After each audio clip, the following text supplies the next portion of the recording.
So that's underway. Chat is running. Drew, you're a co-host, if that's okay with you, to admit people and such. And do you want to just introduce again, Jack, what we were just talking about, so that the other people who joined here we can listen in and get something from that discussion? Okay, I can give a brief summary of what I've just been doing, which is running an application with no support for mobile applications other than what's in the pardon me, the page builder. Then I ran it with yours truly, AMP, which is accelerated mobile pages, and I got a slight improvement, but not a great improvement. Still, for example, the desktop pages came through at less than a second, but the mobile pages are 3 times that. They're usually 2.5 to 3.5 seconds response time, even with AMP giving them a little goose. Without AMP giving them a little goose, they're up at 4.5 seconds response time. Then I put in PWA, and PWA makes almost no difference on the first page load. But after the first page, if I load that very same page again, PWA has saved a local copy of the page on the client's hard disk, and the response time is a lot faster. It's not quite equal to the desktop, but it is faster. And but the crux of the problem is that I can't get desktop speeds out of mobile on mobile apps at this point in time. I haven't figured it out, and I've perused over the Google search for insights, and not many people are attacking the problem that mobile speeds are about 3 times longer than desktop for the identically the same page. You would think that with the interest that people have in performance, page speed metrics and such, you would think the 3 times difference would be something noteworthy for people, if only to comment on and say, gee, I wonder what's causing this. And you're saying that Google search didn't turn up anything relevant. I can't figure it out at this point. And if anybody has some insights as to tricks to make your mobile pages look as fast as your desktop pages, I'm open and listening. Anyone have a suggestion to make for Jacques? How about you, Drew? Good evening to Hi, ladies and gentlemen. Did we start early tonight? No, just Jack was here a bit early, a few minutes early, and then sort of 6:30 or 6:29, 28, somewhere around there. So we're slightly earlier than usual, but we've only got under 10 people, and we have 41 RSVPs. And the confusion over the Zoom link, I worry, might cause some effect, but I've done everything that I can sending out those emails. There was actually a post on the Meetup page from somebody who from Bill J. Oh, I guess Bill actually did get in. Right. I think that people might not be reading their email to see that they got one yesterday and another one today, depending on when they RSVP'd. But at 6:15, I put the URL right at the top of the Meetup page. And so if you went there to make a comment or to check the link, it's bold and italicized text. Oh, I see it. Right. Yeah. Right. I waited till 6:15 just so that, we didn't disrupt the normal RSVP routine. And the problem arises out of changing a Zoom account where the old account was deleted and therefore isn't available to tell Meetup that a new Zoom account is necessary, right? So it won't let a new account be added because the old account's still there, but the old account can't be taken away because you have to do it from the Zoom account. So it's catch-22. Oh. Anyway, I'll have that sorted out with us. Can Meetups support help with that?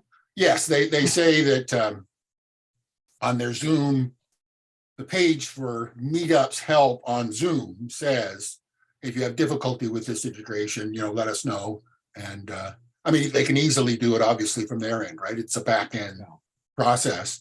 But the other thing that's really nerve-wracking with both Meetup and Zoom, but especially with Meetup, is that every time I go to edit something that already exists, I get an error message that says, look on the forum to see what isn't working and preventing this from being published. Find nothing. And then by one means or another, happen to look at the page in question and find out that it has been updated. It was published with the change. And the error message is an error, which is really irritating because you scour through the forum looking for some sort of flag or missing item, right? And it's frustrating then when you can't find one. And then you discover that, oh, well, actually, this has been published. So anyway, you live and learn by doing these things, right? And so such as it is. Let me just check. I am recording. Yes, recording is on. Okay, who do we want to start off with? Well, we have, is Yakun here or Yakun? I'm sure to be mispronouncing the name. Starts with a Y in any event. No? Okay. Let's look at the RSVPs. Well, actually, it wasn't someone, whoever's out there, unmute yourself if you have something you want to put to us, looking for assistance, and we'll deal with it. So anyone who wishes to be unmuted rather, can do so themselves or tell me and I'll do it. Nobody? If you don't mind, I'll begin. My name is John. Hi, John. I have a personal blog dealing with mental health issues. I recently, when WordPress upgraded to 6.1, I ran into a persistent object cache error. And ultimately, what I had to do was uninstall my WordPress, start fresh, and rebuild everything. But at this point, I'm running into a scheduling error for posts, something to do with WordPress cron, I understand. And then I'm having some page speed loading issues. All right. So as I understand it, you're raising two issues: scheduling, which, correct me if I'm wrong, but you're saying that you would pick a date for a post to be published in the future, and that when that date arrives, it's not being published as you expect. Is that correct? Yeah. And then the second thing is that you rather have better page speed load times. Yeah. Have you done put your site or some of its pages through one of the testing web page speed testing sites? Yeah, I've got the Google Site Kit plugin installed. Right. So I use Page Speed Insights to give me some guidance on the speed that things are loading. Desktop numbers aren't too bad. Mobile is a disaster, and I really don't know how to address that, but most of the people who access my site do it through their phones. Interesting, because before you may have been here, I'm not sure, but one of the fellows, Jacques, was saying that he had a large discrepancy between the load time on desktop pages on one of his sites versus the mobile one. The mobile one was 3 times the load time that the desktop was, and that he scratched his head, looked at using AMP or a PWA technique, one of those two or both or whatever, to speed things up, but hadn't had any success so far. So Jacques, do you want to kick in here on the page speed question? Are you there, Jacques? I don't know. I'm at this place trying to find out a solution to, can I do better than, let's say, 2.5 to 3 times slower mobile than desktop apps? And I have the only thing that works is PWA does a sort of CDN like trick. It puts a copy of your page on the client's website that has clicked into your PWA account. And when that, on the initial load, there's no speed advantage. But on the second or third time that they come to you, let's say your home page or your product page, it comes through much faster. That's the only thing that gets close, where mobile performance gets close to desktop performance. And interestingly, Neil Patel, who does a lot of talk about SEO and speed factors and so forth, he's commenting and he's saying that in North America, at least, the use of mobile is for buying is less than in the rest of the world, and that it's currently about 50% of internet usage in North America is on the desktop, but of buying, more or less, product conversions, he's saying that it's about 45 to 50%, close to 50%, that is done on desktop as opposed to using a mobile connection to buy. And I have no way of checking his numbers other than I believe, and generally he's pretty honest about what he says. He's not. What's the significance here, Jacques, in terms of just figuring out what's causing mobile to be so much slower in relative terms? I mean, the statistics of who uses what, it doesn't bear on the question of why is a mobile slower by a material amount than a desktop version when the content is the same in theory. And so when we were talking about this before, my thought was, well, why not compare the pages as received by the browser to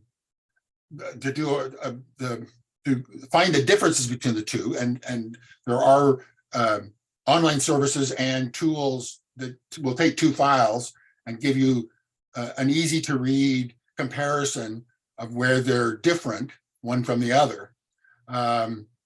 Because what else but the content of the page or post could explain the difference between the two? The argument is that it's the hardware, that desktop hardware comes through faster links than mobile, and mobile has latencies built in. Latencies. It's you have all those connections that are going through on a mobile that are not going on or not nearly as competitive on a desktop. Now, interesting, because I read my morning newspapers on my iPhone, and the iPhone, at least the models in the last 4 years, is it 5 years, the ones that are running Apple Silicon. There really can't be an issue about the processor speed since that outperforms many desktops. But your point about latency on the mobile side, I really don't. You're saying that the mobile devices simply don't have the quality of connection and internet service that desktops do. Is that what you're saying? That's not what I'm saying. That's okay. I'm trying to clarify what it is you're saying. One or two of the articles that I've been reading is saying. And do I have any reason to doubt them? I must admit, I still find it hard to put it into my head that my Bell service on desktop should be so much faster, and it is, than my Bell service on my phone. I don't understand that. Well, the interesting thing is that at least when you're at home, you're using the same internet connection for both desktop and mobile. Right? At least in the case of a Mac. Bell does it. On the case of a Mac, I'm, Wi-Fi for desktop, Wi-Fi for iPhone, so it's the same thing. Anyway, we're not giving John any assistance here. Is it worth looking at his page speed report to see what the numbers are on the two versions of a page, or what? It also makes a difference how the site is built. For example, some things like page builders can really slow a site down. I did a speed test of installing a brand new site of WordPress 6.1 and performance optimizing just out of the box WordPress with nothing else.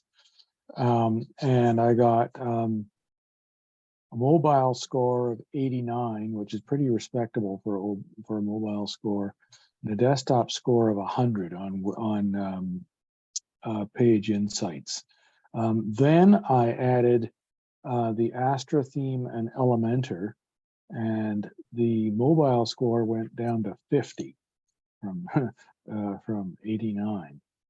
And I tried adding AMP, Advanced Mobile Pages, and that brought it from 50 up to 57, which is, something, I guess, but it's no silver bullet.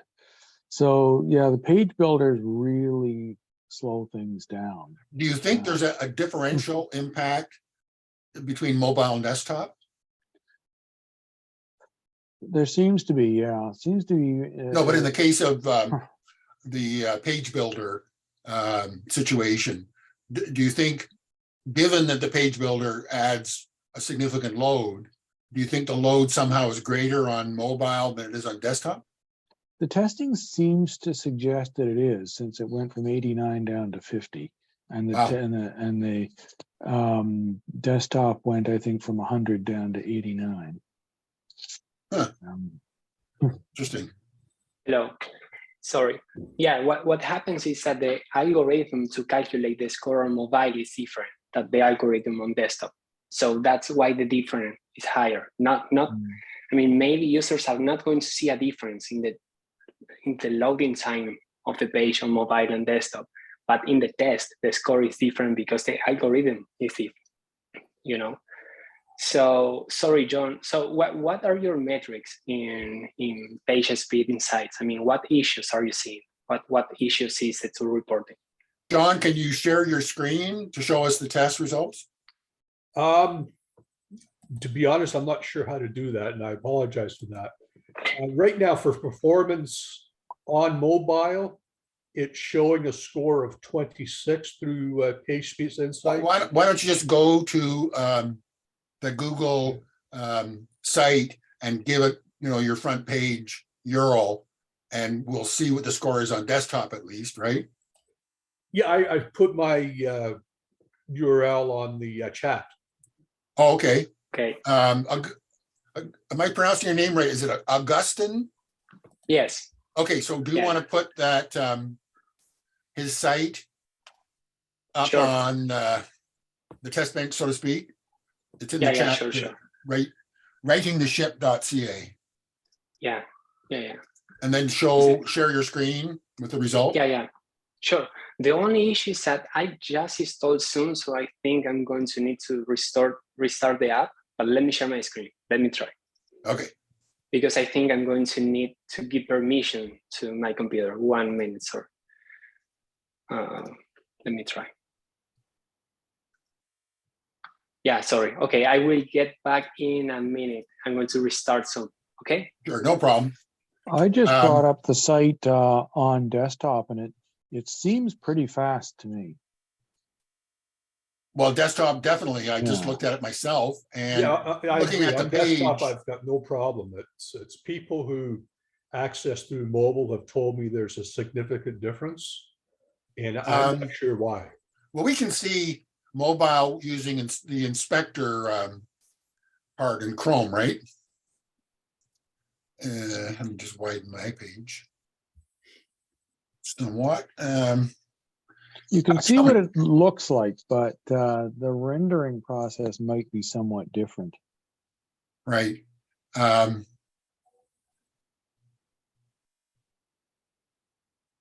Now, I don't use any page builders on the site. It's just a simple theme that I got from Superb Themes. And I've got W3 Total Cache installed, and the asset cleanup plugin to try and bump up the page speeds. Well, there's really not that anything in particular to tell. Just looking at the mobile view that the browser creates using that to the inspector tool. Looks pretty decent though. I mean, everything's breaking the way you'd want, I expect, right? This looks like your mobile version that you're used to, John? Yes, it does. Right. Because nothing seems to jump out of the page as being a big monster image or a video or. No, all the images are. It's not that big a page. I mean, No. We're used to pages much longer. Anyway, for what that's worth, I mean, this is not all that fruitful. Let me bring this back. Yeah, I've kept the images are standard throughout the site. They're all 1200 by 675. It's supposed to be a responsive theme, and it seems, as you said, it renders pretty well. It's just slow. And I'm not familiar enough with back-end stuff to fix that without some help. And it may not be fixable. I don't know. Yes, what Agustin was saying was that there may be less of an actual difference in the perception of users than there is a difference created by the way in which the algorithms work, which is a different way in the mobile case, which we don't know any of the details of because that's, proprietary, trade secret, and closely guarded. But it doesn't make a whole lot of sense for Google to be downgrading the mobile performance in some manipulated fashion when it causes as much consternation as it does, and there are no explanations available for why mobile performance suffers to such an extent compared to desktop. From Google's point of view, this is not a good thing to have as a situation, right? So, and then the sort of other point is that Jacques said that he did Google searches to see if anybody had identified a sort of a problem just generally, that mobile was slower than desktop. And I actually have and that. what reasons might there be to explain this? And nothing turned up, which doesn't mean anything necessarily. Just quickly tell you that ezoic says that mobile page speed scores are different from desktop, mainly because of these factors. One, mobile devices generally have slower processors. I find that hard to believe. Page speed insights stimulates the cell network at a slower speed. Don't know what the implications of that is. Mobile devices have device-specific CSS rules resizing, images, viewport, etc., sizing that are invoke slower response time. I could guess that might be true. More or less, the mobile device will use some CSS rules that are just more expensive in terms of speed and time. I'm going to read further on this and see if I can find out more. They elaborate. The site is ezoic. That's Why don't you just give us the link ezoic.com. Give us the link in chat. Jacques? Yeah? Just give us the link in chat. Oh, okay. Yeah, that's a good idea. Sorry. Sorry, I'm back. Do you want me to share my screen? Yes, please. Okay. You were true to your word and you weren't gone much more than 60 seconds. Yeah. Okay. And I want to say thank you guys for taking a look at things. I appreciate it. No problem. Do you see my screen? Yes. Yes. Okay.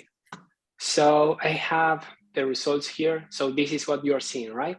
Right. Sure. This result. Yeah. If so you could zoom in a little bit, it'd be easier to read. Sure. Okay. Let me know if that's better. Not yet. Yeah. Is that better? Yeah. I mean, that's could be bigger, but yeah, we can work with that. Okay. Okay. Perfect.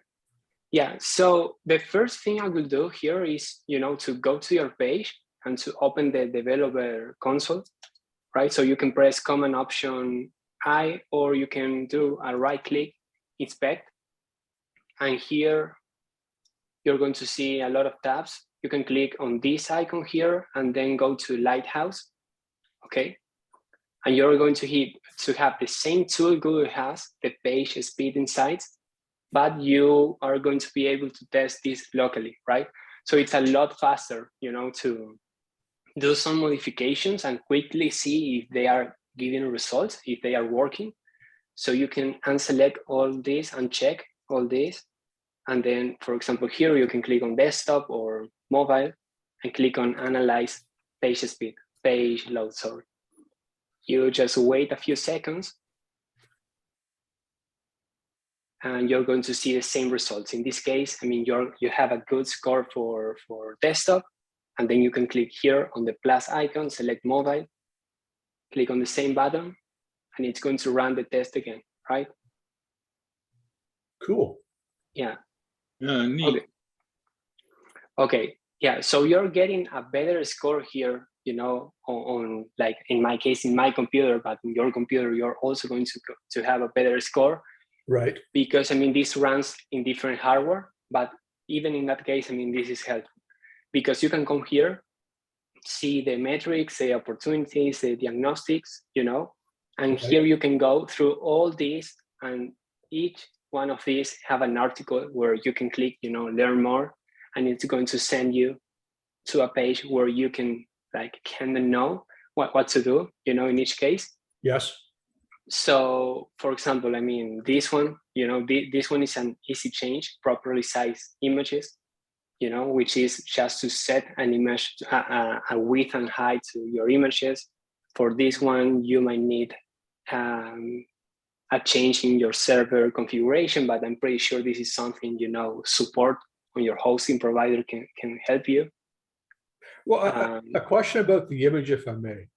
Every image on my site is the same size, and I use WordPress's built-in editing tools when it then serves it to the mobile. So it's being done within WordPress itself. Should I be doing something different there? So what theme are you using? Let me check. So you're using... I'm using a theme called Personal Bloggly from Superb Themes. Okay. Yeah, so that's something that the theme developer should change, because I mean, the issue there is that it's using an image that's too big for the size. So just, I mean, as an example, let's say, you have an icon really, really small, and then you're using, you know, an image that's 1,000 by 1,000, right? I mean, in that case, you're going to see that error, and that's what's happening here. I mean, you have, for example, in this case, a container, you know, that has 700 pixels of width, but then the image has 1,200, right? So it's not required. I mean, that's what it's saying, you know, and you have other cases like that you can see if you go to Lighthouse again. I mean, you see the same results there. Okay. Right. That's an easy fix. Yeah, I mean, it's going to be helpful, at least, you know, to do some quick changes and see the results there. And then a recommendation, maybe, you know, given how your site looks, maybe you can try using a plugin like WP Rocket. I know this one is a premium plugin, so I'm pretty sure there are some alternatives which might be free, but this one, what it does is it creates, you know, a static version of your site. So instead of doing a query to your database to get the post every time a user visits the page, it creates a static HTML page that updates itself every time you create a new post. So it's less query to your database, and therefore it should load faster. I mean, it should help. You know, it's like tiny things that you do to improve the result. Yes, absolutely. I appreciate that. Thank you. I don't think that a lot of performance would be explained by just images that are a bit on the large side, right? No, for sure. No. And the fundamental question is the hosting, but we're talking about desktop versus mobile. So that really, I mean, the hosting doesn't affect that, I wouldn't think. Does anybody think that has an effect between mobile versus desktop, not two different desktops or pages? No, it's again the same thing. It's the algorithm. So if you come here to Lighthouse again, you can click here on C calculator, and you're going to see how important each metric is. For example, this one, the TBT, which is total blocking time, you know, this one is a lot. I mean, the weight of that one is 30% compared to, for example, the speed index. And what each one of those things mean, I mean, you can search in Google and you can see, I mean, how to improve it or what it means. But anyway, for example, in this case, maybe you can focus on improving this one or improving this one, and the score is going to improve, you know, a lot, you know, compared to, for example, improving this one, you know what I mean? I mean, you can see it here, right? Yes. So yeah, I mean, the images are only one of the factors that are affecting the score. It's only one of the multiple things, you know. For example, one of the most important ones is this one here that you can see on the page, Speed Insights. Let me show you 1 minute. Let me find it. Okay, I'm not seeing it, but it's sorry, give me a minute. So it's a blocking time. So, you know, I mean, when you load the page, you have to try to load everything that's above the fold as soon as possible, right? So the user sees something. I mean, has the perception that the site already loaded, even if what's below hasn't loaded yet, right? Right. So in that case, for example, one of the solutions usually is to add inline CSS for the elements that are above the fold. You know, in this case, for example, will be to add inline CSS or CSS to the customizer, which is added inline to add the styling of your logo. I thought this was text, but yeah, your logo, and here below, you know, the menu. So the CSS of the menu and the logo are already loaded, you know, and the user, when they visit the page for the first time, that loads as soon as the server responds. Right. So yeah, I hope that helps. Just a quick question, and then please continue. I didn't see where the button was to load the what do you call it? Lighthouse scoring calculator. I haven't used that before. Oh, okay. Yeah, sure. So I know where, you know, I'm familiar with Lighthouse and so on, but where's that particular component of it? Yeah. So do you mean, I mean, where to see the calculator? Sorry. Yes. How do you bring it up? Okay. Oh, here. So, you know, it's performance here. It's very small. I mean, this should be a bigger button. Okay, so I see it. It But, says C yeah. calculator.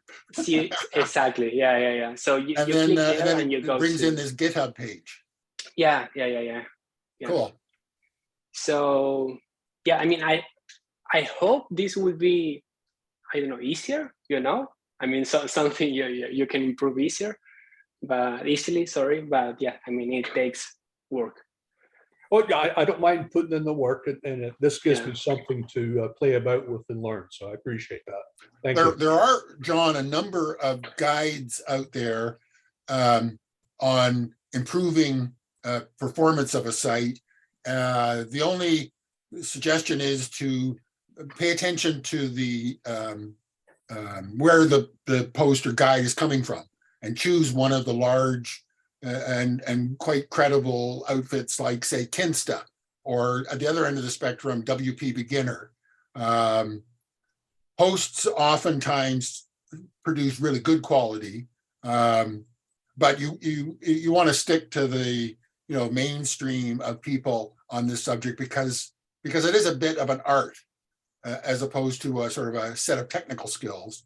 And these things change fairly rapidly, so guides have to be kept up to date each year because of the way WordPress changes and the internet itself. So yeah, no, I part of it was I was confusing myself by reading too much, and I think you're right that I should simplify it down to one or two sources and then implement what I can. there's also a meetup group in New York City. I think it's called NYC Web Performance. And it has at least once a month, maybe twice a month, sessions, which have just recently gone back to being in person in part, but they still have at least one monthly event where they go into some aspect of site performance and really drill into it. But there have been several in the last 6 months that sort of survey the whole area and say, here are all the considerations that you might want to take into account, just to become better informed about what issues there are to consider. Right. And so those can be quite helpful, but also because you can ask questions or submit a comment ahead of time about a particular problem. An interesting one to give them to chew on would be, why are mobile results so materially poorer than desktop ones? Because the guys they tend to have in the meetups are really highly specialized developers. Like, they had a guy on, I think it was last month or the month before, who was the senior developer at Etsy on the performance of the site. And an e-commerce site of that size can live or die on its performance or lack thereof. So these guys come with pretty good credentials, and there are a few of us outside of that area that have that same sort of feel for the inner intricacies of this sort of dark art of performance. Okay, so let's leave that particular one. Agustin, thank you very much for that help. Anybody else have a speed issue they might want to bring up before we move on to another person and topic? Anybody got any questions or comments on web performance? Okay, who would like to make a request next and challenge our collective wits? Well, I've got something, Robin, that you might be able to inform me on, is your thoughts on Beaver Builder versus Elementor. I know that you've used both products. I think that Beaver Builder is really not a good product to give to an end user to use. What do you think of Elementor for I think that users? Sort of the distinction that seems to have emerged in the last year and a half or so is that Beaver Builder is oriented more to the developer and agency market. And so it's a more specialized, more technically advanced type of user compared to Elementor, which spans the whole spectrum and has, it's the sort of mass market that it's going after in part. And so that would be more likely, I think, more suitable for an end user to handle, Elementor. I've been just impressed by the incredible number of add-ons that Elementor offers that makes it somewhat like the Divi theme, where you can be easily overwhelmed by the number of choices you've got and spend a lot of time sort of learning things about settings that you'll not necessarily ever need, but you don't know that until you've gone through them to some extent. I'm not sure. My feeling is that unless you've got specialized requirements to warrant an Elementor or Elementor Pro plugin, that what you can do with blocks, even if you don't have a block theme, but simply the fact that classic themes work with blocks and you can build pages, you can do things that page builders do in blocks incredibly quickly, with the assurance that you don't have any issues about updating and continuing to maintain the plugin, because we're talking WordPress core.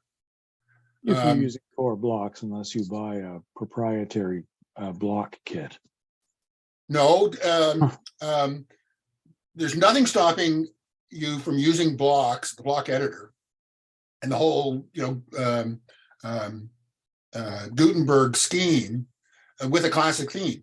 In fact, you can now do template parts out of blocks in classic themes if the developer just adds a bit of code to his theme files. But I think that what we're seeing is that a lot of what was the purvey of page builders is no longer that.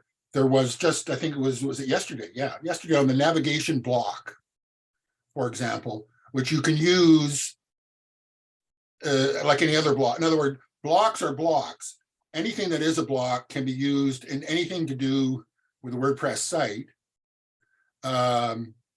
as long as you're not trying to do something that's, site-wide, a site template, for example, which won't work. But all the other things that page builders do, like build your own front page or a complex landing page, that's used for marketing. You'd be amazed at how quickly it can be built out of blocks, especially since there is this pattern library, which enables you to effortlessly take patterns that other people have created and just drop them with one click into the page or post you're working on. I mean, it's kind of ridiculous just how good that is. Anyway, that's worth investigating.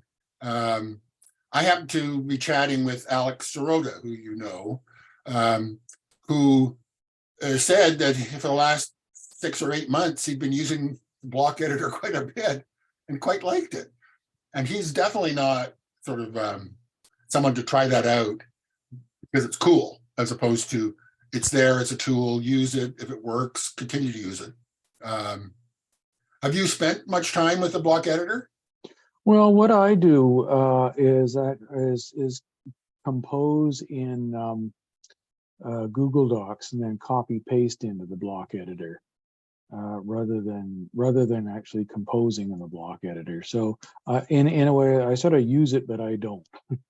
Right. It would be worth you picking just one of the workshops from that Learn WordPress subsite on using the block editor to build a page, and just you'll be surprised at the extent to which it looks and feels like a page builder. You're working with columns and rows, and you have a toolbar that floats, and you build on top of what you've got in a succession of sort of levels or sections. Anyway, not to sort of try to oversell something that shouldn't be oversold. It is worth looking at as an alternative, which has this distinct advantage of being much more end user friendly, being supported as WordPress core, and therefore changing the basic dynamic of a plugin operates. All core blocks are compatible with one another by definition because they're built to be compatible. So you don't have the issue of maintaining what a plugin, what you built with a page builder plugin, and the changes are made to the plugin itself, which can be complex. Plus the transition, some people have said, to FlexGrid on Elementor's case seemed to give some people headaches. The Gutenberg scheme uses the same thing, but nobody's ever brought it up because it's completely in the background and it just produces the results. You don't need to even know that that's what you're doing. So you have this control called block spacing, which could be vertical or horizontal block spacing.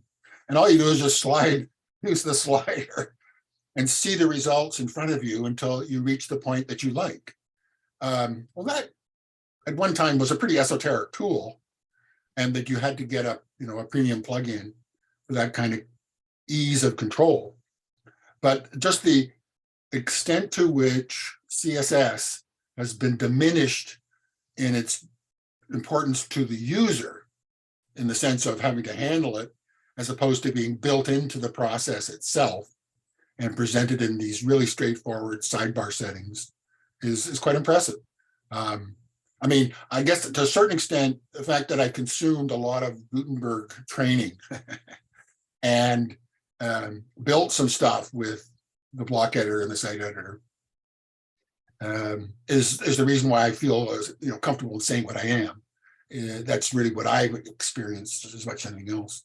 So I would be careful that what you want to do with Elementor is something you can't do probably more easily with the block editor, just so that you can be confident that when somebody's going through that learning curve to become familiar with something like Elementor, that's time well spent, well invested, right?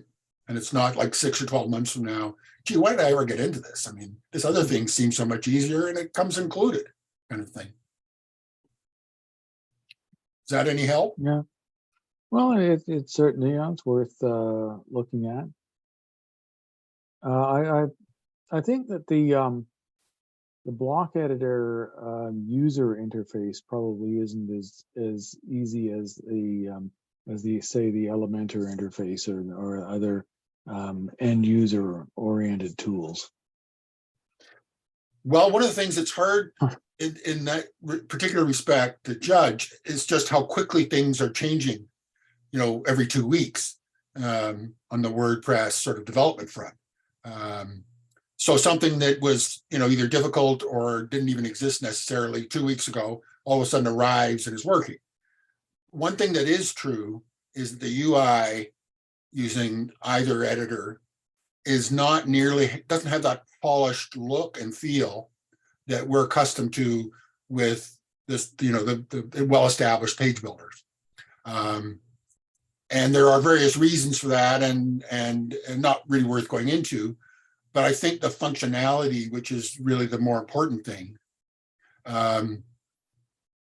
is there and working quite well. But most users, I guess, if they're going beyond simply creating and managing content itself, are going beyond what the basics of the block editor do. And so that's where the page builder comparison becomes relevant, right? You don't need that for ordinary pages. And the ease with which now templates can be created in site editing, which 2 months ago seemed very far away. But just for some reason, the whole process is sped up, and now they're almost at the point where custom post types become quite simple and easy with all built-in capabilities. No additional plugins required.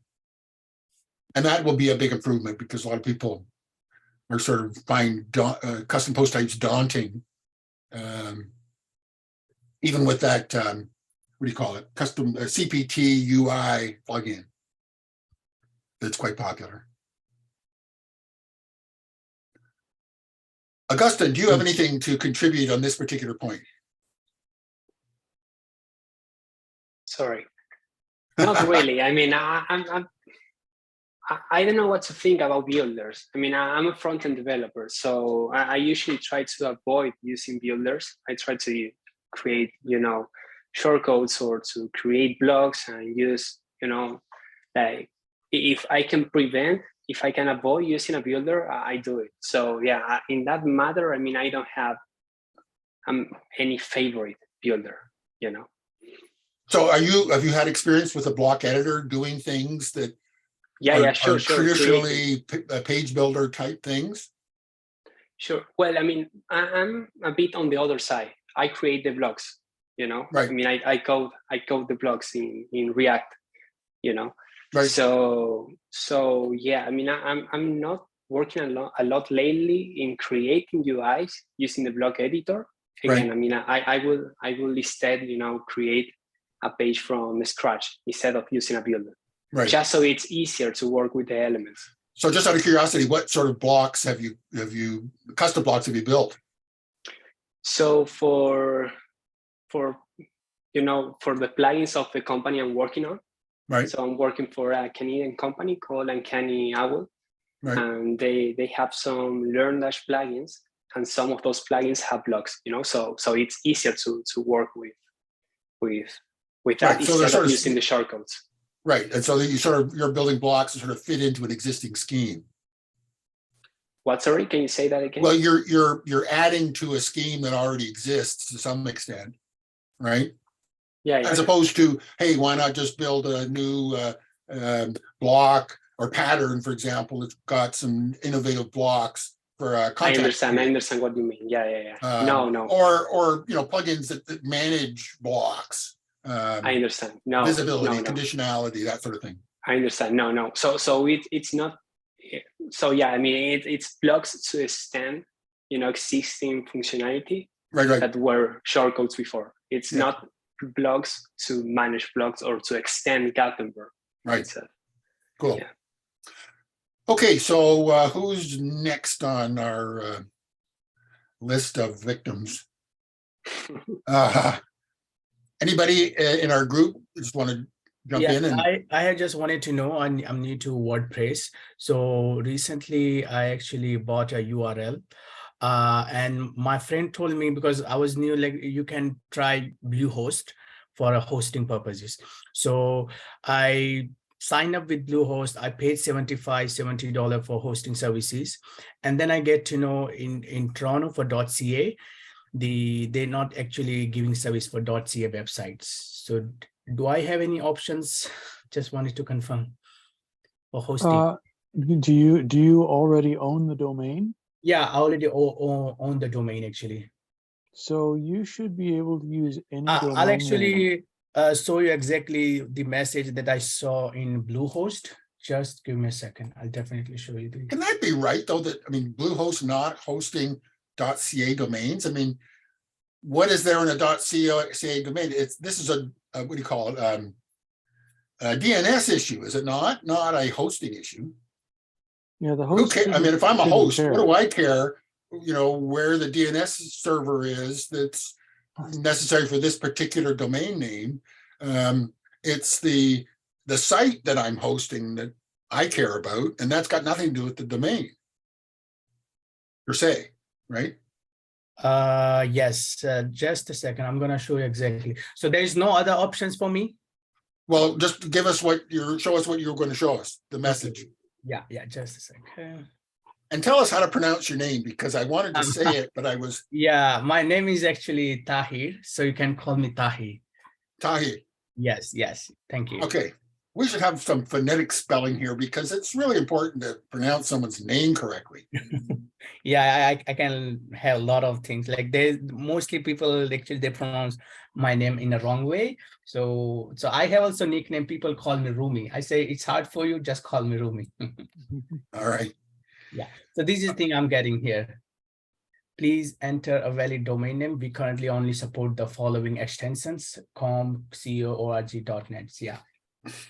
Well, you're right that they that's what they're telling you. I just can't see any technical reason for it, but that's irrelevant. Important info, your domain registration.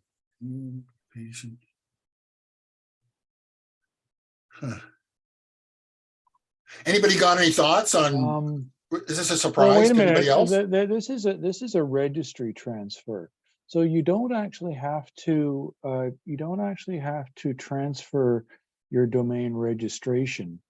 You can keep your current domain registrar. All you need to do is point your domain to this host. So you can leave your domain at the current registrar. Okay. Wait a second. Why is it that you are looking at a domain transfer? Is this something the host is initiated and then, you're simply looking at what the host has done? Or did you, yeah, did you think that a domain transfer was necessary? The thing is, like, I paid $75 here in Bluehost, and now when I get back to the WordPress, the original website for plugins and themes and everything, and now they're also asking me to pay for upgraded version for $30, $35. That's right. But why is it that you somewhere, either the host or you has clicked a button that says transfer this domain, and this form comes up and says, well, what's the domain you want to transfer? And it's not that they won't host a .ca site.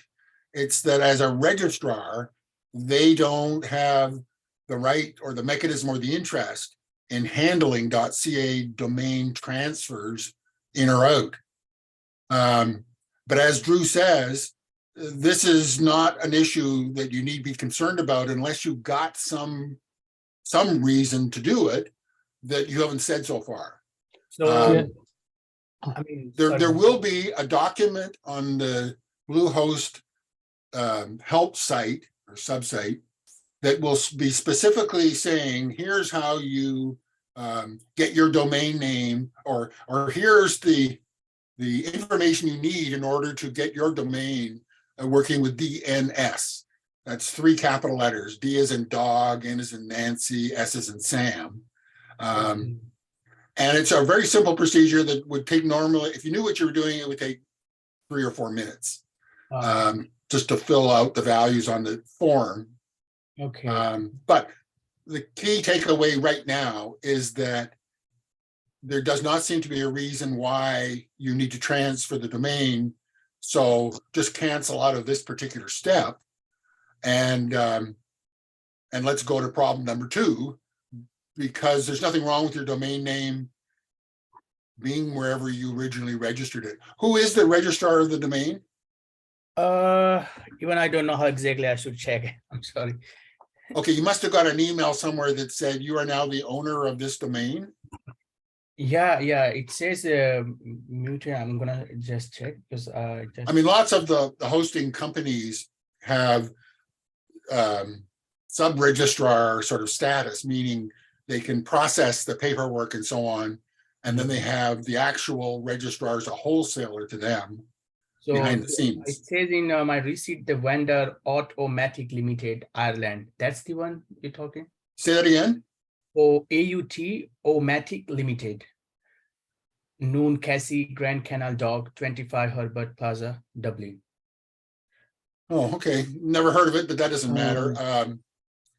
Anyway, the point is that a domain transfer is not your issue of the moment in real terms. Let's talk about why is the host wanting to charge you more for what? Okay, so let's see this.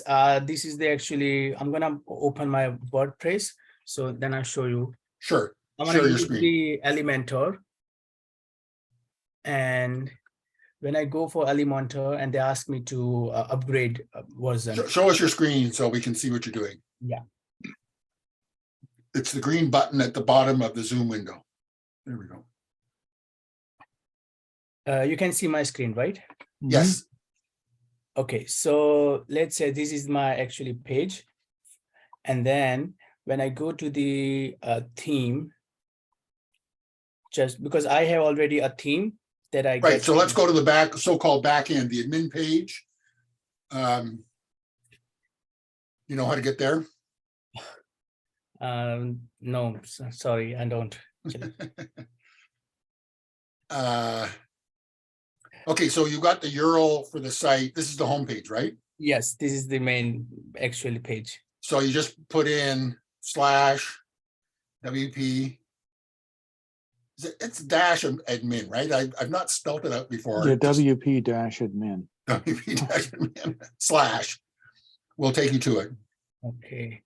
So what exactly I need to put here, you mean? So if this is your homepage, Yes. you find your way to the far right of the address, right? You know where that is? Where the page being displayed, that's the address. Okay. Yeah, this one, right? You mean? Well, we can't see it. I'm Yeah, sharing we're seeing an image of an island. Right. I think that's probably a desktop. Right? Okay, that because here we I'm are. using, sorry, sir, I'm using two screen. My bad. Okay. This one, right? So this is where we want to be, right? Okay, so this is my home, customize your site menu, blah, blah, blah. Okay, so what's the issue now that you're talking about the upgrade or something? So the plugins, if I go to the plugins and I search for Elementor, and when I want to use Elementor as a site, it's asked me upgrade and activate. But in Bluehost, I already purchased, that hosting services that comes with Elementor, template, and everything. Right, now is that Elementor Pro, which is the premium version that you pay for, or as many hosts do now, they make, we're giving you Elementor, but it's the free version. Yeah, but So they're not really giving you anything. They're just making it, they're just taking one step out of the process of getting the thing for free anyway. okay. So do you know, this is sort of a different looking, this is the Bluehost version of the plugins page. We just want to list the plugins that you have installed on the site. Now stay out of there, that's not relevant. Okay. Go home, yeah. Now, the sidebar is so small. Wait a second, there's no reason for you to upgrade to the Pro version unless it has features you need.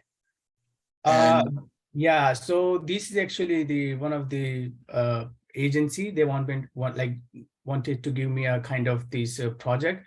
So in Elementor, they have already themes that I can directly, just insert, and now all I need to do that change some pictures and some words. That's the only thing I need to do. So it's like and you're saying that ready-made. What they want you to use is Elementor Pro based? Exactly, yes. Okay, you're sure about that, because otherwise you'd be spending money unnecessarily. Yeah, that kind of thing. So I would, find out exactly, because you're not experienced enough to just sort of take this casually, right? I mean, Yeah. if they say you need Elementor, you want to check that it's Elementor Pro, not the Elementor regular. Yeah, that makes sense. Yeah, thank you for actually. So how do we see a listing of all the plugins you've installed, or not, as all the plugins available? So I'll show you in my Blue, because in this one we cannot see because it's asking me to upgrade and activate to pay me money. But in Bluehost I can show you that I installed everything that I need. Well, but wait a second. This pitch to upgrade and activate should not be blocking your view of the plugin list. Okay, plugins.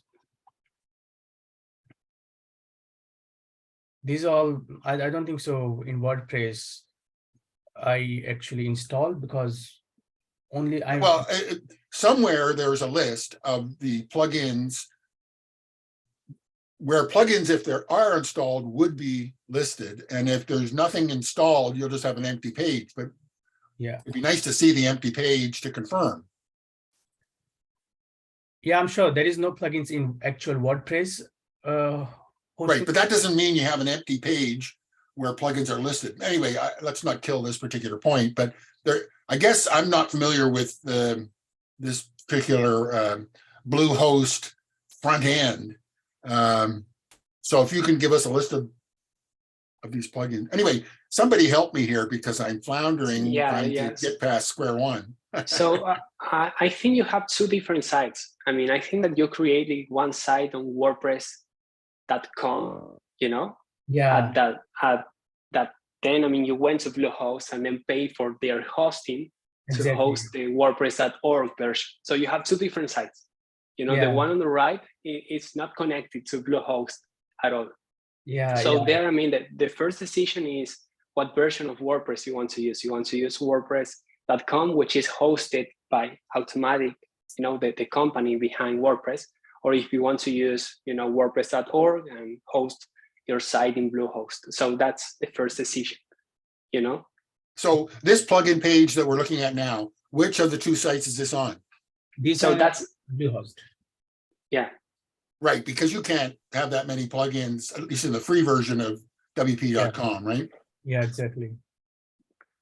Yeah. So does this distinction clarify a bit of the questions you've got? Is that you're confusing two different hosts and the sites that are on, and I guess the Bluehost is the new site, right? Yeah. So or at least you're going to build a new site there, and you bought the idea of using some site builder kit that they offer, right? Is it possible that I can actually create a website on Bluehost, and because I already bought a URL .ca one, is it possible to publish from Bluehost because that site is .ca? That's the question. Is it possible? Publish what? You can. So your question is if you can use your domain in your site, right? I mean, that's the question. Yeah, Bluehost. Yeah.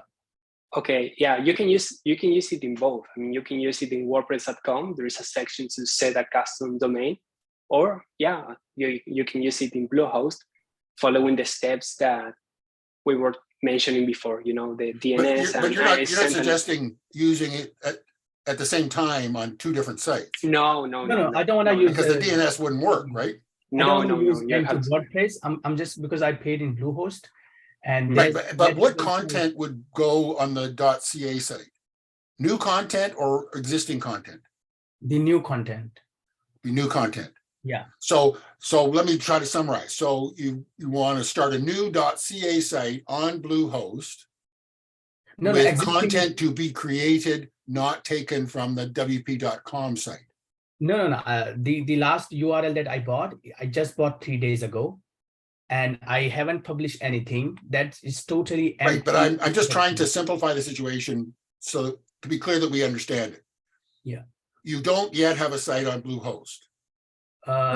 No, yes. You have the .ca domain, which you just bought, and you want to use that on the Bluehost as the Bluehost site. Exactly, yes. And you're going to create new content on the site, yes, as opposed to migrating or copying or however from the WP.com site into the new site. But it's new content, right? Yes, new content. Okay. Right. So what's our issue? Yeah, can you put the name of your new domain in the chat? I want to check and see where it is actually registered. Okay, yeah. You mean the registrar? Yeah.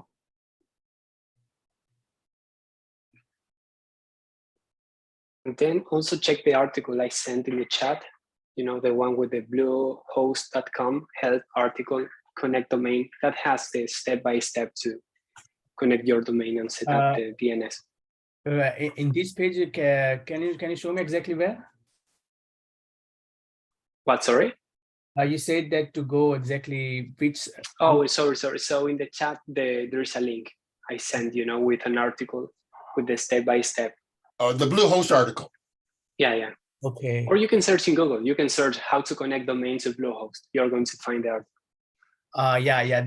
That's the help actually I need, because I bought already domain from WordPress.org, and then I'm gonna use that domain into Bluehosting website. So I do not need to buy a new domain in Bluehost. Okay, you really need to learn a bit about what domains are, because so far you sounded rather confused. Get an article from wpbeginner.com and just read up about what a domain name is and what its job is, and you'll see that it's a quite distinctly separate part of the whole sort of website equation.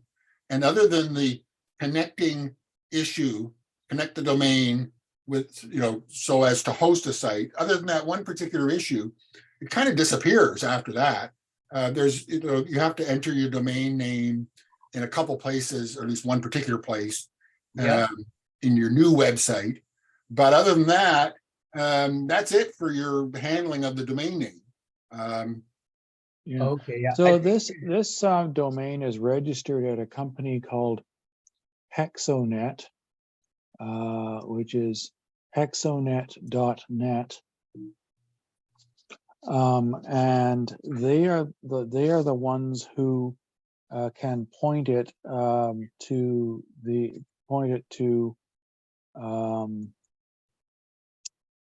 Bluehost. Okay. So Well, Bluehost gives you, I mean, who gives you the DNS, what do you call it, the IP address? I think now that comes from the host, from the hosting outfit, right? yeah. You get your IP address from your host, but And it's usually what, 2 of them or 4 of them? actually, you don't even get a full one. You typically on shared hosting, you're sharing an IP address with a whole bunch of other people. Yeah. But I mean, as far as the presentation of the information itself, in my experience, which is now rather dated, but I mean, domain names haven't changed. You either had 2 of them, 2 addresses, or a multiple of 2, and 4 being common. In any event, that's nothing turns on that particular point, except that in what we're talking about now, other than the connection question, that's the only relevance to the site. And now that we're looking at the plugin page, I don't want to take the discussion onto a new point yet, but I'm seeing a bunch of plugins, right? And Tahir thought he didn't have any plugins installed, and so we see quite the opposite, right? I mean, the Creative Mail, for example, the free version of Elementor, and so on. Okay, so what is the issue now, or So what's the you question? see that I actually created the home pages on Bluehost, but I don't know how to connect to my domain. So when I click on it, like just for view, so it will open on a different this address. I don't know what address this is, but Yeah, that's a temporary domain. yeah, That's so, just for development. yeah. But yeah, you have to follow the steps of the article. Then you share me the link, right? To follow the link that you share with me. Yeah, sure. I mean, Okay. again, you can search how to connect your domain to Bluehost and follow the step for the DNS. Okay, I think. So I have a question. Sorry. So why do you have 2 sites right now? I mean, why do you have a site in WordPress.com? Was that your old site where you are going to continue using there, or was that a mistake maybe because you didn't know where to go? Yeah, WordPress is much complex, the main platform, but Bluehost giving me kind of, you was discussing end user like easily, just Okay. copy, paste, and change some time, change some description, everything. But the main WordPress is really confusing for me, and the Bluehost that giving me service is really easy for me. That's why actually I paid to Bluehost.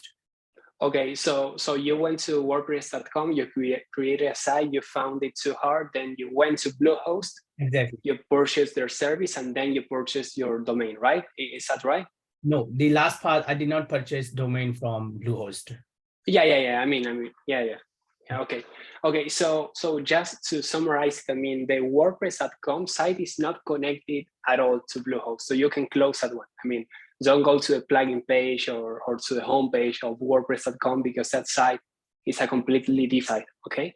One of the things we want to find out, though, is we want to be able to get into the domain registrar site and redirect this domain to your new host. Yeah. So, are you sure, Tahi, exactly where you purchased this domain name from? I'm sure 100%. Like last week, I opened my new account to WordPress.com, and from there I purchased this domain. Okay, so you purchased it in at WordPress.com. It's actually showing that it's controlled by a company called Hexonet. Now that may simply be the company that WordPress.com uses. Oh, okay. So you can see like I take this domain at 12th of November, and it says auto renew registered until view setting. Okay. These settings. There's DNS records, name servers. Name servers. Okay. Open the name servers. Yeah. And if you were to uncheck use WordPress. Wait a second, Drew. Yeah. This is what I'm seeing under name services is this domain is currently, is that the word that's going to the That's WordPress right. site? So in other words, the WordPress site is using this new domain according to this. Yeah. Right. And here doesn't seem to be aware of that. Okay. Yeah. So you see, I gotta say though that wouldn't Mullenweg be surprised that someone thought Bluehost was easier for a novice than WP.com's basic level. I mean, I think they sort of pride themselves on their ease of use, right? Right. And so, it would be now Bluehost and Automatic are competitors, and Bluehost is highly rated by Automatic or WP.com.org at least as a hosting service. But in any event, okay, so here we are. Yeah, you really need to learn what a domain name is because you're completely at sea and what's going on here. So your domain name's currently is being forwarded to your WP.com site. Okay, so now I cannot do anything with Bluehost, right? But well, you could if you change this.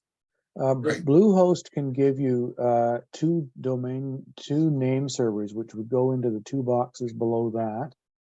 And if you were to right where see where it says. Now, just to interrupt for a second, Drew, just for 1 second. When you open a new hosting account, you generally get a welcome letter that specifies about a dozen different things that are relevant to starting work on a website.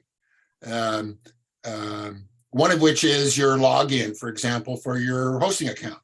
Another one is, FTP login information and so on. Normally, that particular thing, or at least in most cases, that will also provide you with the information you need that Drew's about to refer to in those two fields. The examples NS1 and NS2. So that information comes from the host. Generally, it's produced or given to the customer without being asked, but you can easily get that information again by, now, is Bluehost a cPanel outfit or what do they use? Because it's easy to find your DNS server information and form. Yeah, we can find that if you Tahi, if you go over, do you still have the Bluehost tab open? Yeah, it's open here. Okay. Yes. You want me to go back so you can see the last one we saw? Okay, I can go back. It's this one, right? The last one. The one to the left of that. So the first tab. Go to the first tab, the Bluehost control tab. Yeah, okay. So we're looking at domains. No, not looking at domains. We want.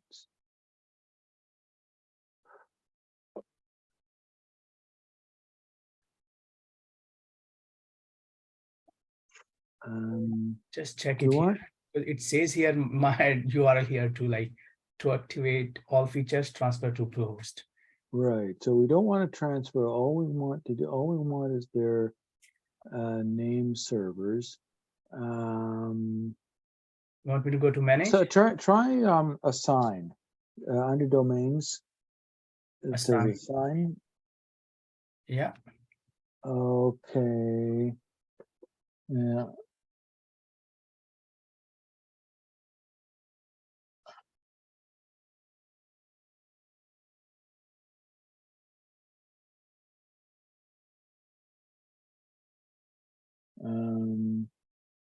Well, let's try that. To put in the domain name that's not associated with your account. What I'm trying to do is get it to, see, it's either assign or transfer. It's Transfer here. Yeah, it says here oh, transfer. no, we don't want or redirect rather. Redirect. It says use an existing directory. This directory you would like to. HTML. Sorry, so you're trying to get the name servers, right? Yeah, Yes. Yeah, okay. Trying to get their name servers. Yeah. Yeah, that's also in the article. Yeah, I'm Yeah. just looking at a Bluehost help article in Yeah. Google, and it says log into your Bluehost control panel, click the domains tab from the Yeah. side navigation menu to the left. Yeah. Next to the domain name you wish to update, click the down icon next to manage, then choose DNS from the drop-down menu that appears. Okay. Okay. All right. Okay, I see 'em. Okay. Okay. So these are our two name servers that are important: ns1.bluehost.com and ns2.bluehost.com. So they go into those two boxes. Right. Yep. Okay. Now, when you save that, it will mean that it will be redirected and name server successfully updated. Now, that'll take about 24 to 48 hours before you'll start seeing it take effect, because it has to do something called propagation. Yeah. Well, it could take 2 minutes or it could take 24 hours, right? Yeah, but eventually, this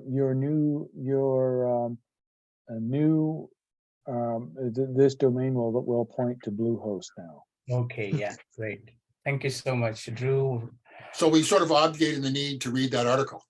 Yeah, definitely. I'll read that. But I would read it anyway, because domains are part of your basic understanding of the way the internet works.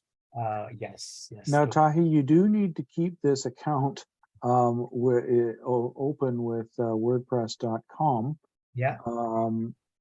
Just to maintain this domain name, because unfortunately Bluehost won't register a .ca. .ca. Yeah.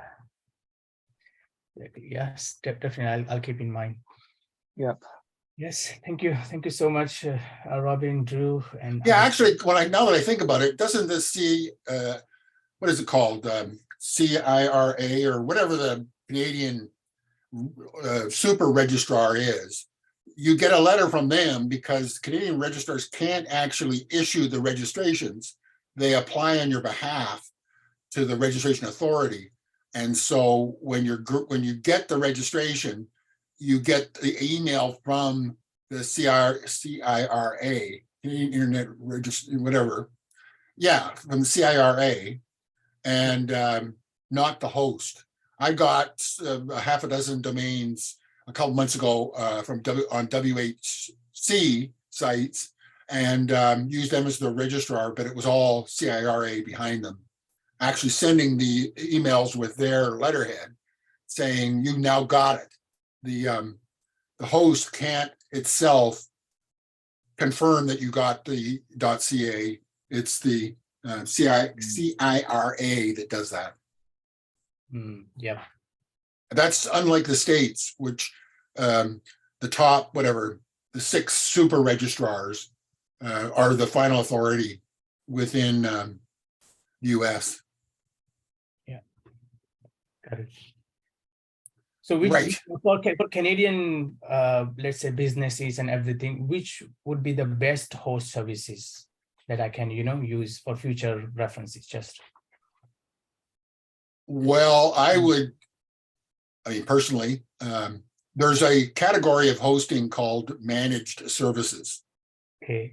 For which you pay substantially more than the really cheap hosting that goes on. Yeah.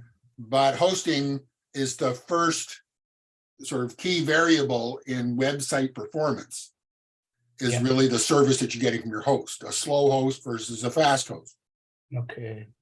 Most people look at the expense of hosting as something to be minimized sort of at all costs, and don't understand the aggravation they may get into with lower quality host Yeah. in support, speed, features, and so on.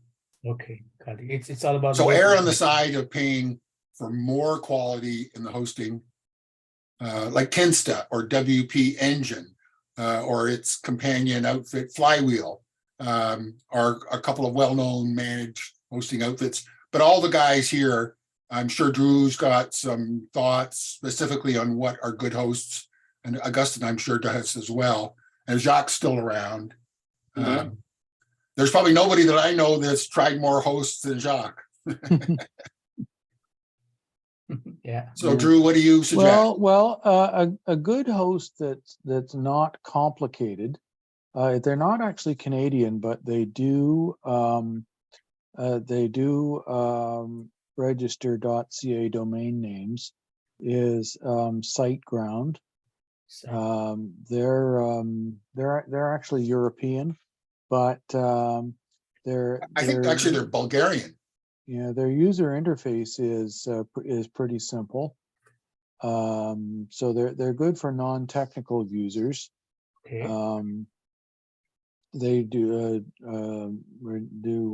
.ca. Robin, you mentioned WHC. They are Canadian. And they've been buying the smaller hosting companies.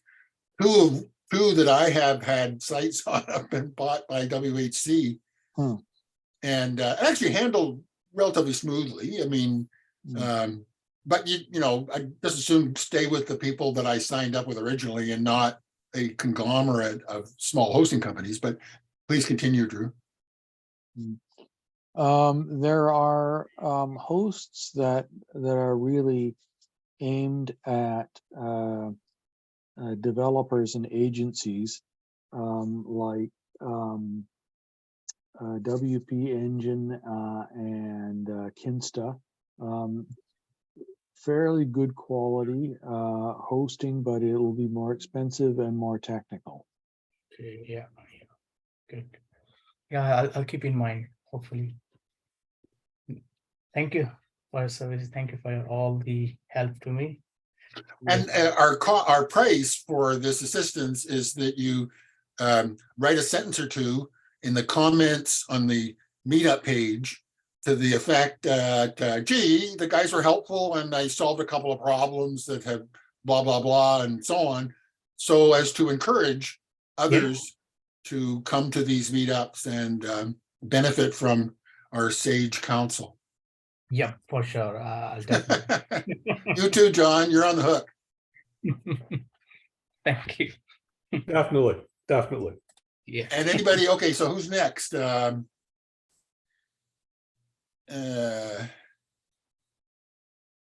Where?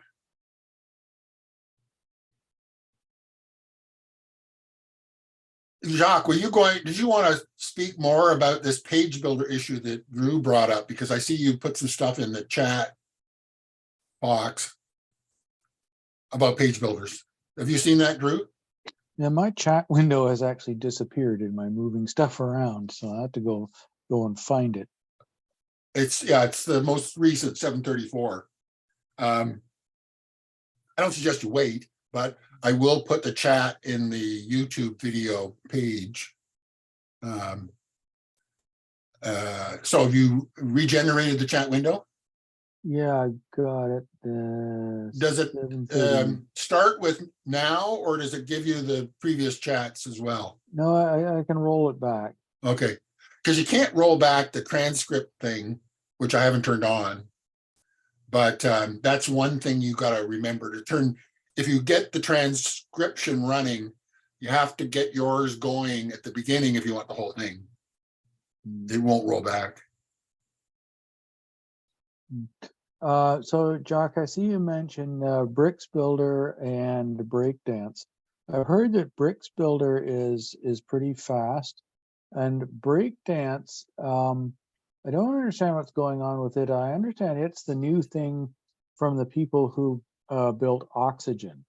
And Yes. I don't understand why are they abandoning Oxygen and going to Breakdance, or what's the reason for them building another page builder?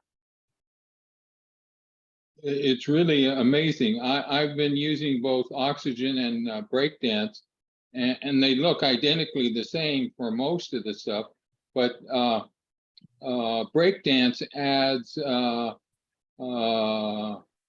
much better interface with custom post types. And so it's very easy to incorporate custom post types into your thing, and you don't even need to put in the big rigorous tool set like or Pod's declaration of a custom post type. But it also has Breakdance has another interesting capability, and that is it does optimization of all your windows. All your pages. So it makes sure that no extra data is, no extra plugins or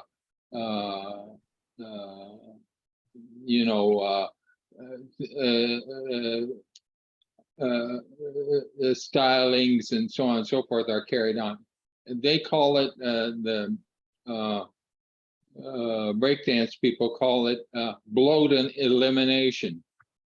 And the net result is that both Bricks and Breakdance have fabulous scores.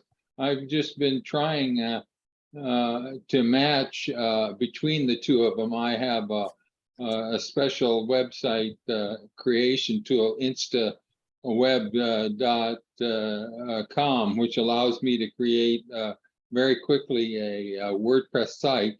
And so I've created one website called Brickster and the other one called Breakdance.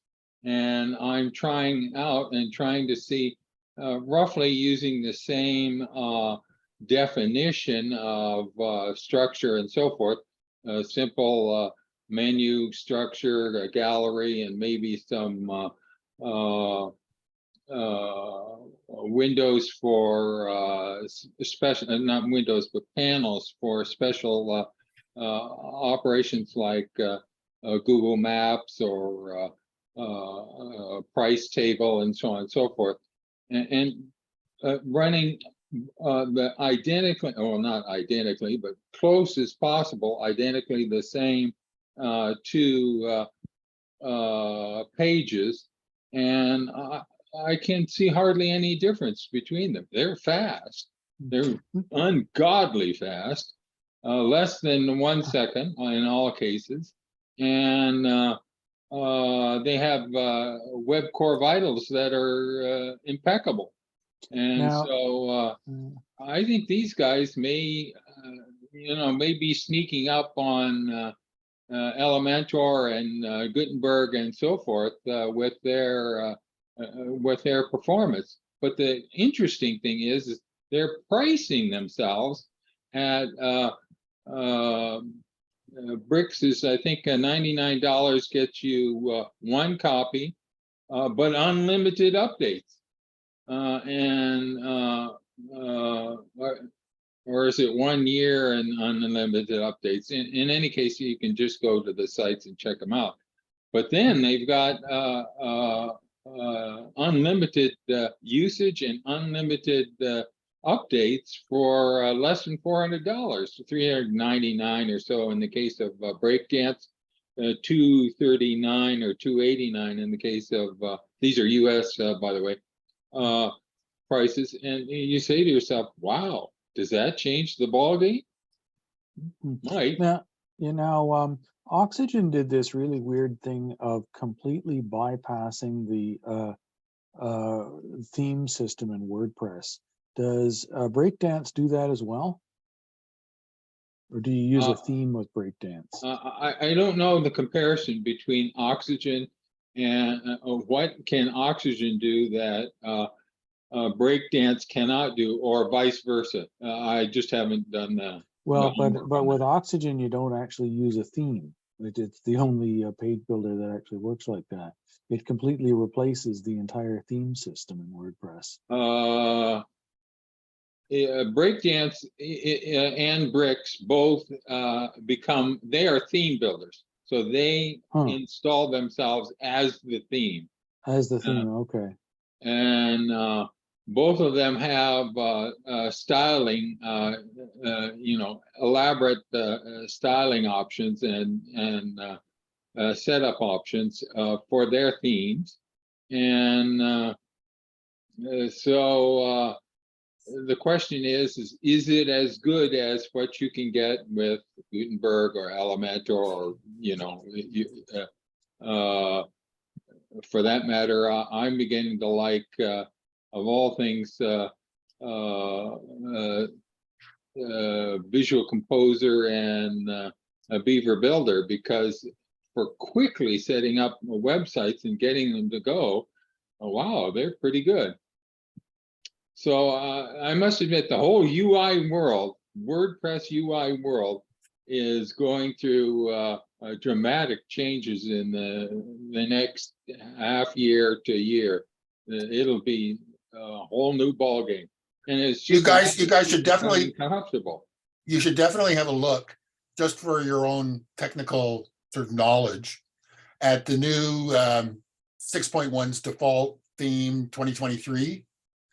Because it has this thing called style variations, which is quite interesting in demonstrating what we may see a lot of in themes, 3, 6, 9 months from now, which is to say a theme has a sort of a basic set of sort of design parameters, and then you have a series of choices in the color palette and typography, which you can get just by single clicks and seeing immediately the results. So instead of what Astra and a bunch of other guys do, which is give you literally hundreds of potential website templates, right, that are actually only marginally different, but the colors make them look different to the casual viewer. right. And it's only when you take them apart that you find out that there's about 24 components, and 200 different website front pages are built out of that same set of components, which is very logical. It's just that the variety is not what it appears up front. And so 2023 is an interesting example of how the themes can be developed with a quite is, different sort of design imperative to them, that really gives the user not only more choice, but the ability to switch themes really easily and safely, which is something which isn't the case with classic themes. You can't change from one classic theme to another without some serious preparation and care taken. And so the idea that you can take a page from one block editor built page to another site altogether and just load it up. yeah. It seems kind of ridiculous, but it's true. I mean, I've seen it. And when it comes to building blocks and patterns, will be won by what framework, CSS framework you support, like CSS Grid and Flex Box and the various versions of Bootstrap, which has really powered itself up. That's one. Then two is how you insert yourself into other applications with either Google,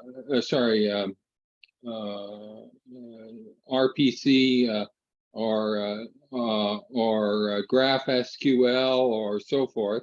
And then the third thing that's going to change how things are done is can you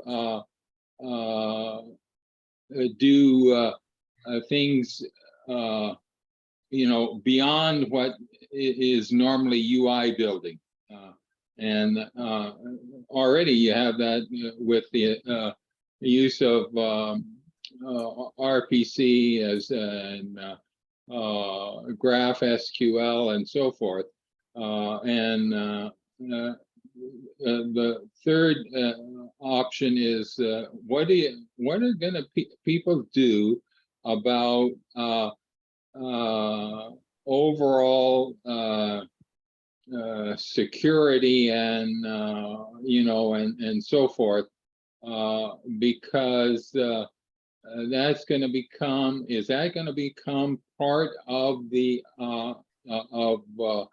core operating system, whether or not WordPress decides to build it in, or some third party builds a sort of better security capability.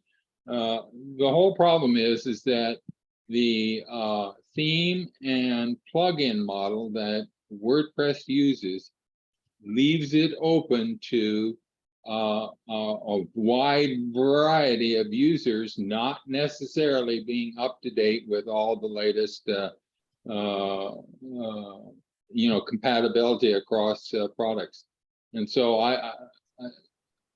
that sort of lingers as a problem for for WordPress users in general. Yeah, however, the plugin architecture is what is the reason that they didn't have to put in 1,001 different features into core, like or otherwise you'd have something like Microsoft Word that does everything imaginable. Got another question for you, Jacques. Do you know offhand if Visual Composer is the oldest of the page builders?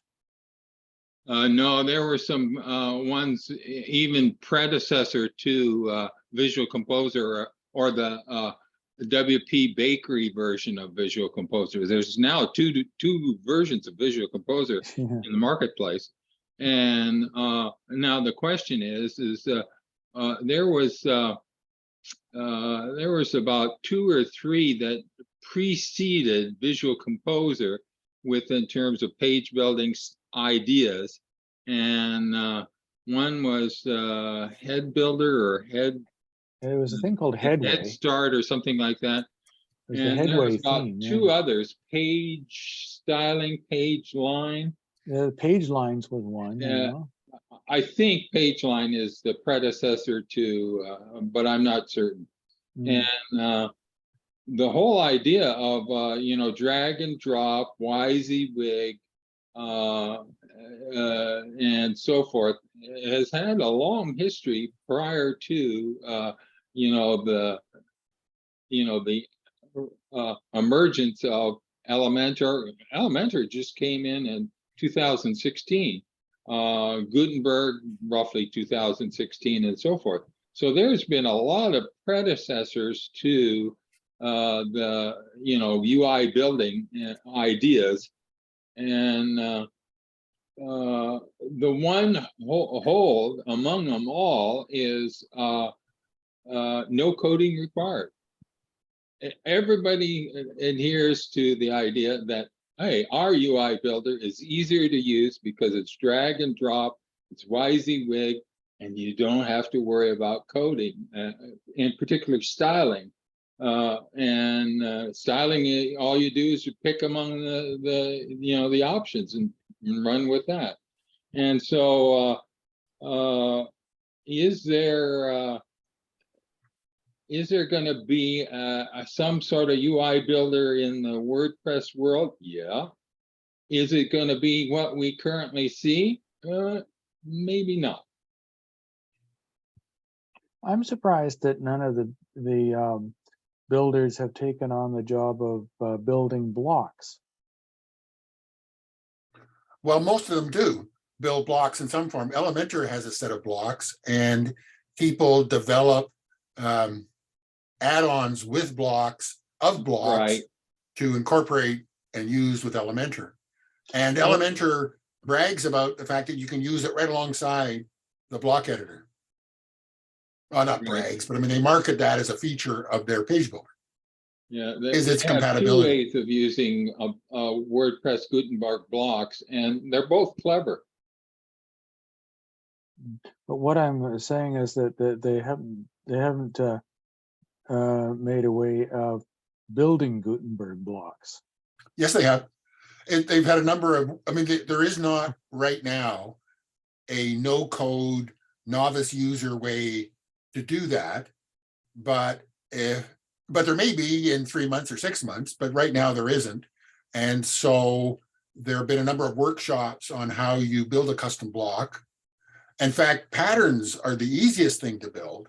Right. Because you simply construct one in the block editor, go to the code editor that's included, copy the pattern, drop it into a new file in the right folder, and WordPress automatically registers it and puts it in the inserter under whatever category you assigned it to, and bang, you have a reusable pattern, well, a template.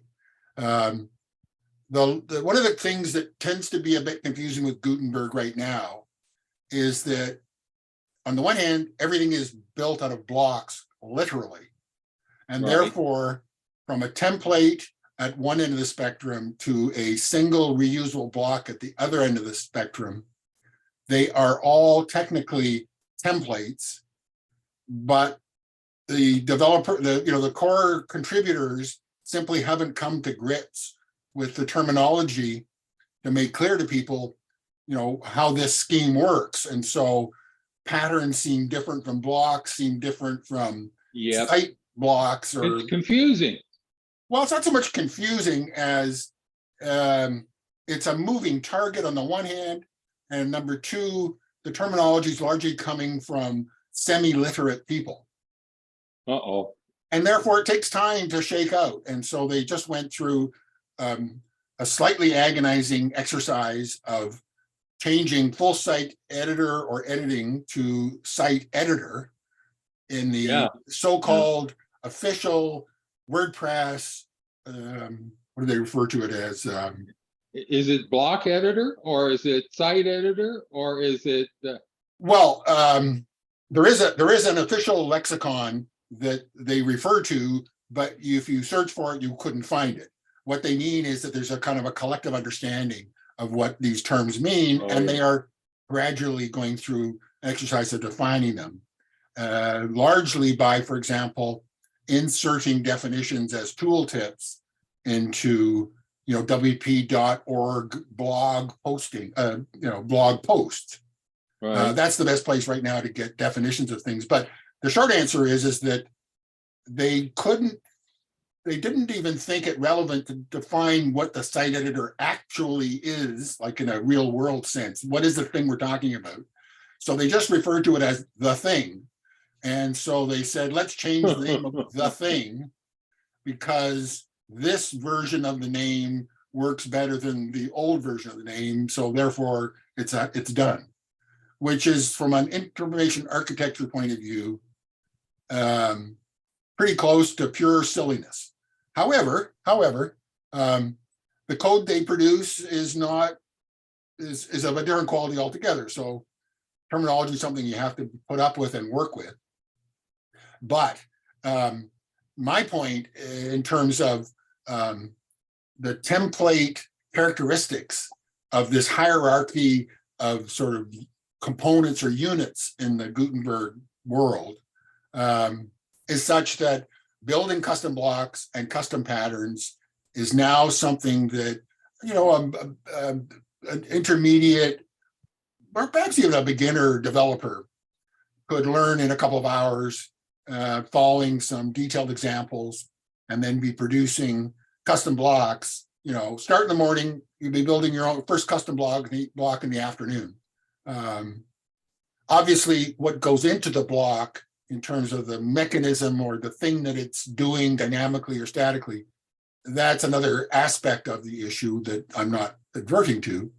But essentially the mechanism of how do you get this thing to work in the current version in 6.1. But if you look at the improvements they made into creating and using templates, page templates, it's pretty impressive, I must say. And it's something that we've been waiting for, it's kind of like, oh, finally, thank you. The one fellow who's done remarkable work explaining these things is a guy named Nick Diego, who instructs from time to time in those learning workshops. But his current role is as the, what do they call him? He's the triage guy for the editor's, code changes. So when 6.1 came out, he's the guy that sort of managed the process of taking the bugs out as they came to the release point, and then wrote the post explaining what the new release had to offer. And he's much clearer in his technical explanations than really anybody else they've got, other than perhaps, what's his name, Rich Tabor, T-A-B-O-R, who's also a very good, and who's the other guy, Gardner, at WP Engine, is another guy who's really good as a developer explaining these concepts. But you're right, Jack, that they could use some real help in the whole question of terminology. And so I've been following this relatively closely for about 6 months now, and compiled about half a book probably on the processes and state of things and changes they've tried to make and what success they may or may not have had. But this editor one is actually just this last week it's occurred. And if you read the explanation of why they chose the name, you have to laugh, because it's just not what one would call a credible explanation. And they're referring to the site editor as that complex thing is not really a definition. I suggest that patience is in order here, but that's only a matter of weeks, for things to occur. And I guess it should be mentioned that most people are still leery of going full tilt boogie, full site editing, and using a block theme. So if you do want to do that, then there are some, useful steps to protect yourself, and a question of strategy. I mean, there's a workable strategy for doing a block theme or using a block theme, and I think that people who don't think that through carefully can get themselves into paint themselves into a corner and run into difficulties. But if you have a content heavy site, you are starting from scratch, you don't have any pressing, crucial requirements that are esoteric, even in the old world of classic themes or the new world, then a full site editing theme can be a quite workable thing. Yeah, that's interesting. But, you've got to go into it the right way. So, some people are arguing that what Matt Mullenweg is doing is driving to eliminate PHP with Node.js and JavaScript, most likely with React, but possibly with React assisted by Vue.js number 3 or Vue 3.js. And I must admit, I get no intimations as to or insights into other than this, that more and more PHP is disappearing from the Gutenberg approach to managing the WordPress core. And so that's something to consider. The other thing to consider wait a second, Jack, just on that particular point, is not the appropriate way to go about that question one of use whichever works best in the circumstances that you have?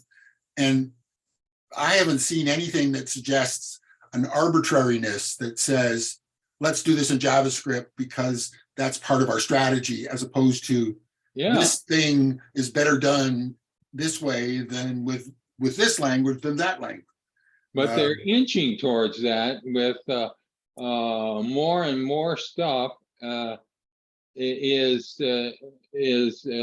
example, short codes are deprecated. They're not gone, but they're saying, hey, let's use instead the React.js type widgets for that situation. And so the question then becomes, what is what's the direction? Is it Matt inspired, or is it just the legions of there's a lot of developers working on Gutenberg and so forth? Is it them sort of saying, well, it makes sense, let's do it this way? An example is the use of widgets replacing and classic editor, both were replaced by, in effect, a JavaScript React.js tools. And so could it happen with Customizer or meta information and so forth? Well, my impression is that there are probably 3 or 4 guys that really make decisions of that kind. The most important one of which is, by the way, Mullenweg, those guys are really gals. Well, people, let's call them, just refer to them as people. I mean, they do have guys' names, like Matthias, for instance. I'm pretty sure he's a guy from this picture. But I think that they are the leaders in the broad sense of making decisions of that kind, from a more point of strategy as to what they think languages are effective in doing one versus another. I don't think they leave that to the core contributors. I don't think generally have any say in whether something is to be done in JavaScript or React or PHP. I think that's part of the context of whatever thing they're working on, and they take it as given. But I must admit, it literally, Gutenberg and WordPress at this time is a huge team project. It's a huge team project, and who's in charge of that? Well, we know exactly who's in charge. I mean, it's Mullenweg. He's the lead on all of these releases, literally. Well, he's not acting like I don't think it's a token role. I don't think it's a token, or it's not a token role. I think he's active, but I think he's a manager in the sense that people carry out, sort of what they decide. Right. Not him personally, but I think in all the key decision making, he's very much an important player, and has put a lot of thought into it. And he has his periodic sort of fumbles and stumbles, as all these guys do tend to from time to time. This whole question about the statistics on plugins active and reporting that is an example, of the way he can get involved in something that he makes a bit of a mess of. But on the coding side of, Gutenberg's progress, I find it's pretty remarkable. And as you say, the contributor army involved now numbers something around 600 or so for 6.1. And you just think of the logistical exercise. Exactly. And you listen, I mean, all of their discussions in the 16 or 18 teams of people that they have, how they've organized the work, are all in Slack, right? And free and open and public for anybody who wants to participate or listen in or check in or whatever. So that fellow I mentioned to you, Diego, when he runs the triage session weekly or more frequently in the Slack group, for the editor, it's all happening right in front of you. So you can see exactly whose opinion is what, and, how decisions are made. And then, in talking but the example of the changing of the name to site editor, that was pretty transparent as well. I mean, most of the comments made on the issue were comments to the post that brought the issue up as one to decide.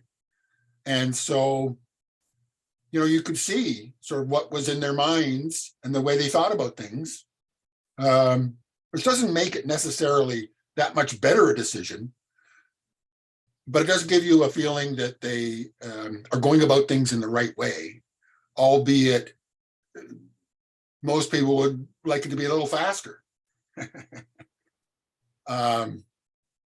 But other than that, you know, it's the transparency is quite remarkable in that I've never seen, I mean, I've been on the inside of large software development projects, and it's fairly rare to have this degree of transparency across teams.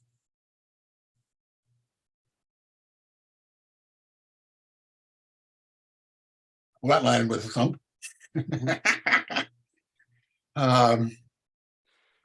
We're just coming up to our bewitching hour.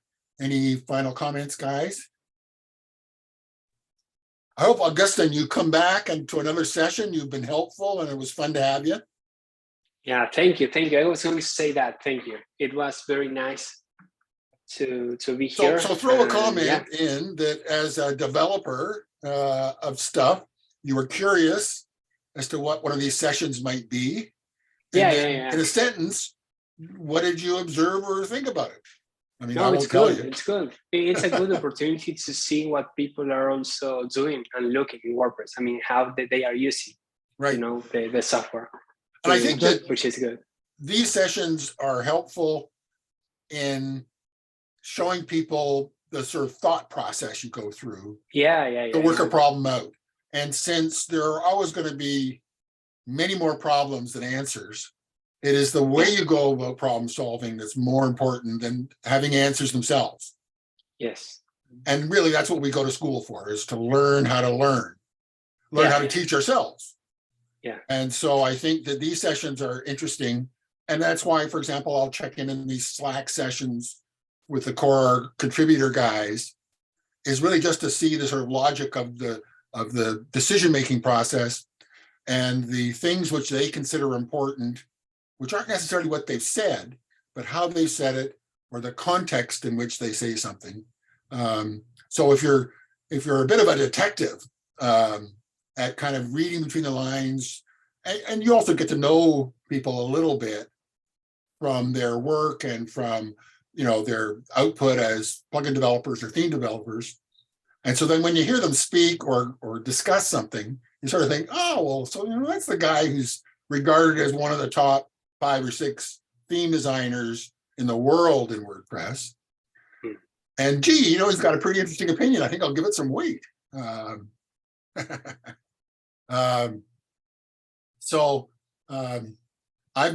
my involvement in the sort of WordPress community, in part, is this desire to understand, you know, what these other people are thinking and doing, because it bears so much on what we can do.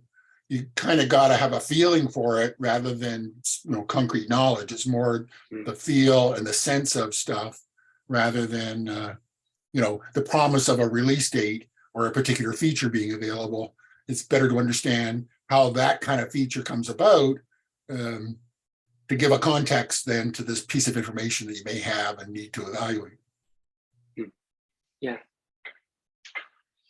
Okay, John, you won't forget to put your comment in, right? Already done. Well done, sir. Okay, Drew, nice to see you again. Okay. Good night, Thanks for coming everybody. out, and we'll sign off now unless anybody has a final word to get in here. Drew, any final words? No. No. Good night and see you all next month. Okay, guys, take care. See you. Take care, guys. Thank you. Ciao all.